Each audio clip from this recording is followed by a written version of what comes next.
All right, news of the White House's alleged attempt to bribe Congressman Joe Sestak into dropping out of the Pennsylvania Senate race has lingered in the public for 4 months now, and the longer it does so, the more bizarre it becomes. Now, over the past several months, Sestak has had the chance to repeat his allegations against the White House. And as the American Spectator points out, he sounds eerily similar each time he does so. Take a look at this.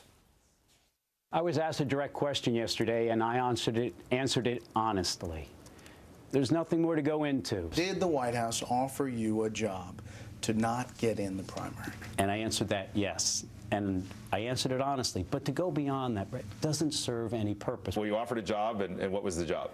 I was offered a job, and I answered that. You said no, you wouldn't take the job. Was it the Secretary of the Navy? Was it the Secretary of the Navy job?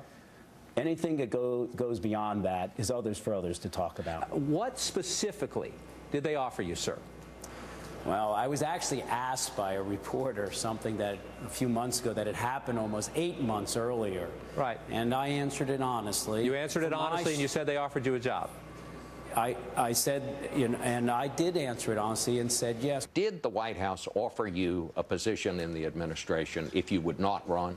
Yeah, I was asked that question months after it happened, and I felt an obligation to answer it honestly, and I said yes.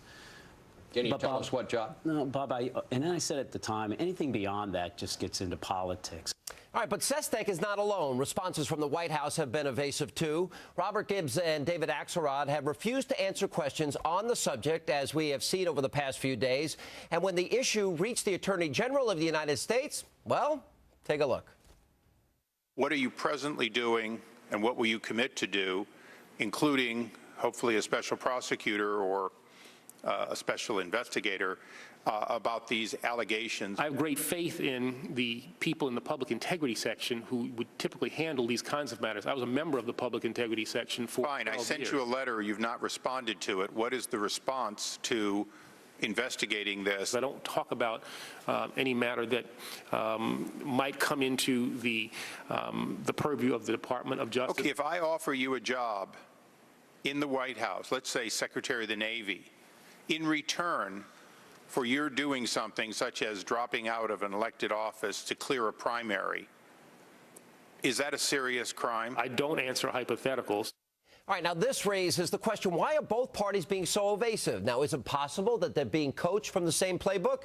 After all, with an election to win in November, there is no question that Sestak and the White House are now playing for the same team. And unfortunately for them, it appears that they have made some enemies in the Democratic establishment. People as high up as the DNC chair, Tim Kaine, are calling on Sestak and the White House to answer these tough questions. Look, if the question gets asked, it is something that they should deal with. And Illinois Senator Dick Durbin joined the chorus as well, telling CNN, quote, Congressman Sestak raised the issue. If there's been some confusion, I hope he can make the facts as clear as possible, that as far as the administration is concerned, well, they will react to it. So will the two parties come clean? Joining me now with analysis on this unfolding scandal, our chief political correspondent from the Washington Examiner, Fox News contributor Byron York, and California Congressman Darrell Issa is back with us. Guys, welcome back to the program. Thank you. Thank you. All right, can we first establish, Congressman, that if, in fact, he was offered a job to get out of the race, that is a crime?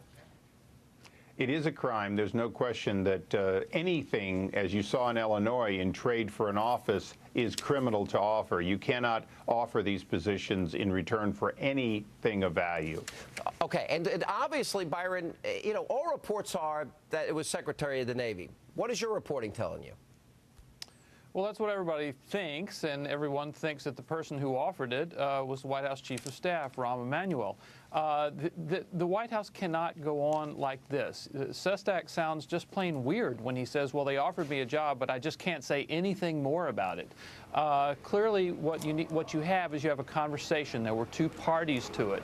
We need to find out what each side said, and I just don't think they can continue. The president's going to have a news conference tomorrow, and he's going to be asked about it. They're going to have to offer more information. All right, so we should have a little bit more light shed on this. Congressman, let's go to the different statutes and the different laws that we're talking about. We have 18 U.S. Code 600 says that a federal official cannot promise employment, a job in the federal government in return for a political act. And Section 18, U.S. Code 2010-2011, says you cannot accept anything of value in return for hiring somebody to the nomination for a fellow Democrat, which is something of value. So I would think any position is by definition against the law because it's something of value. So that's where we stand, right? Absolutely, Sean. And you know, many people get confused because politics does have a dirty little secret, which is that people help people get elected, and then those who helped them get elected often get positions. Where you cross the line is when you have the power to do it and you make a promise. And it's very clear that that's what Congressman Admiral Sestak has said, is that a person of power in the White House offered him this position in return for getting or not getting into the race. Yep. And that violates several laws. All right. Now, you have been seeking a special counsel. You are the ranking member of the House Committee on Oversight and Government Reform, and you want this investigation. Eric Holder said no investigation. Republicans now have come back today, and they said, no, we want a prosecutor here. What do you think the chances are you'll be able to get this? Well, I've always wanted an answer. And if I got an answer from the White House, even if I didn't like it, that would take care of a great deal for you and for me. Having said that, when 7 senators in the Senate say that they want it, the implied threat is, or judges aren't going to get confirmed, and other things that the president wants that even the minority can do in the Senate, it becomes serious enough that I suspect in the next couple of days, we're going to get something that the White House believes will put this matter behind us. Byron, look at what's happening in terms of, you got Ed Rendell. He's asking everybody to come clean. Dick Durbin, as we just pointed out, he's asking. Anthony Weiner, the Philly Inquirer, the Washington Post, they're demanding answers to these questions. So, you know, these are all newspapers on the left, congressmen on the left. They seem, government officials on the left, they're now pressuring them. Is there anything that you can think of that the president can say in this press conference that could put this to rest tomorrow?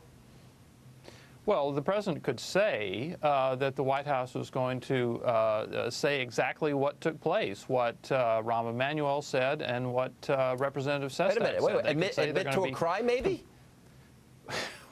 They could say that. What's going to happen, Sean, though, is nothing is really going to happen unless there's a real public firestorm. Go back to the Valerie Plame affair during the Bush administration. At that time, Republicans controlled the White House, the House, and the Senate. They didn't really have to do anything, but there was such public pressure that the president authorized the appointment of a special prosecutor, Patrick Fitzgerald. It went on for a very long time. It was only as a result of public pressure. So here again, you have the president controlling the White House and the Senate. They don't have to do anything. Question. Only if there's pressure will they. All right, last question, Congressman. If it turns out that they did offer something of value, as we pointed out, the U.S. Code says is against the law, I can't imagine that anybody that works for the president could have done this without his permission.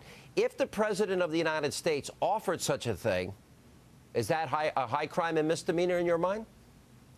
It is, in fact, that's not the question. The question is, will the president put it behind him and then dare the Congress to bring articles of impeachment? Historically, presidents have done, from Andrew Jackson on, done things that really infuriated the Congress. But when they're disclosed in a timely fashion, they usually end up being far less than anything that would require impeachment. And I don't expect this to be about impeachment, but if it goes on like Watergate does or did, you begin to realize that the American people will want more than just an admonishment. All right. I think that it's a fair question. What did he know and when did he know it? And we're going to be asking that question until we get the answers. Guys, thanks for being with us. We appreciate it. Thanks, Sean. Thank you, Sean. And there is plenty